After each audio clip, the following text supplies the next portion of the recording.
I never forgot Jack Miller. I was 19 years old at Louis Tannen's, the old Tannen's that was on 42nd Street, and I walked in there. I'd never seen him before, never heard about him. He was standing in the middle of the public area, and people were all around him. And he was doing his, what's come to be known as the ball and silk routine with the pencil. They were appearing and disappearing. They were right there in front of my eyes, and I went crazy. It was really magic. Jack Miller used to hang out at Tannen's Magic Shop and teach there. He had students. And I would see Jack Miller doing some miracles, and didn't know about a holdout or what it was. These were just miracles, just magic. I became a student of Jack Miller's when I was either 15 or 16 years old, when I worked for Lou Tannen at 120 West 42nd Street. And it was a great experience. When I came back from Europe after the Germans surrendered, that was in the summer of 1945, and I met Jack shortly after that. In the early 1940s, when I worked at Tannen's, and in those years we had a lot of wonderful magicians who would hang around on Saturday afternoons, among them Jack Miller.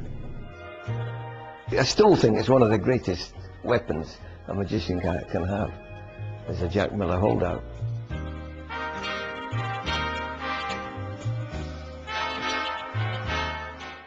Hi, my name is Alan Greenberg.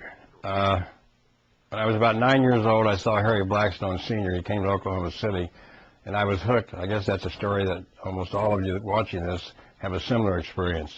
When I moved to New York, Jack Miller was still around, and I saw him perform at a couple of SAM events. I wasn't a member then, but I bought a ticket, went to see him, and it just knocked me out. I immediately bought everything he sold. I think you could buy everything he had for like $4 or $5. But anyway, I'd like to do some of the things that he did that I've tried to adopt so you can do them now. He took the pen, put it away, used his finger just like that, and a ball appeared. Then took the ball, gave it a little toss like that, and the handkerchief was back. Not only is the handkerchief back, but the ball's back.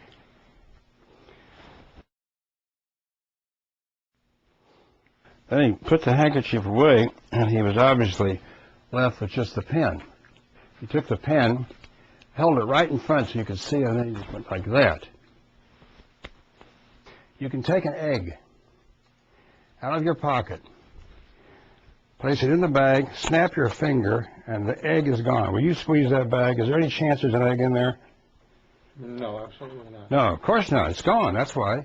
It's gone. It's back in my pocket. Now, if you want to reverse the thing, you can do the same thing over again, except exactly opposite. You go like this, and guess what? The egg is back in here. You can take the egg, you put it back in the pocket like that, you snap your finger, it's gone, and the egg is back in your pocket. Now, a better way to get that egg over there is to take the egg and put it under your armpit. And then when you lower the bag, you can lift your arm and drop the egg right in the bag. See? But for heaven's sakes, don't lift the bag up there when like that. Because that would make the egg fall back in your pocket. Now, a good way to get that egg over there is to put it in your sleeve and roll it up to your shoulders. Roll it back over there. Make it come down the arm here. Watch it. There she comes. Up! You see that? And there she is.